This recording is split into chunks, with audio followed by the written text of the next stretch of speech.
J'ai été vendu par mon père à 4 ans pour un réseau de trafic criminel sur les enfants. Et voilà, je me suis retrouvé dans une flaque de sang sur le carrelage blanc de la salle de bain de mon géniteur. Et j'étais là, mais je vais mourir en fait. Et il m'a laissé comme ça. Intérieurement, j'avais l'impression d'être un cadavre. J'ai vécu l'horreur, littéralement. J'ai été vendu par mon père à 4 ans pour un réseau de trafic criminel sur les enfants. Les violences ont commencé à ce moment-là et le début des punitions pour me rendre un peu plus docile, c'était principalement de la privation de nourriture, de la violence psychologique et des petits coups, c'est-à-dire une claque, tirage de cheveux, ce genre de choses. La violence physique était de plus en plus hard avec le temps pour, je pense, briser mon mental et faire de moi un petit pantin docile pour que ce soit après plus simple d'introduire les agressions.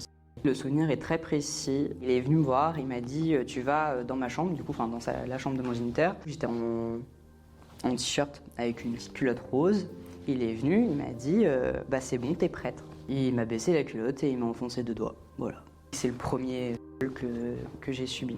Vu que c'est lui qui a commencé à m'agresser en premier, en parlant, ça a créé ce côté de c'est mon géniteur, donc je lui fais confiance. Et du coup, rapidement, ça a ancré encore plus rapidement le côté c'est normal qu'un adulte me fasse ça.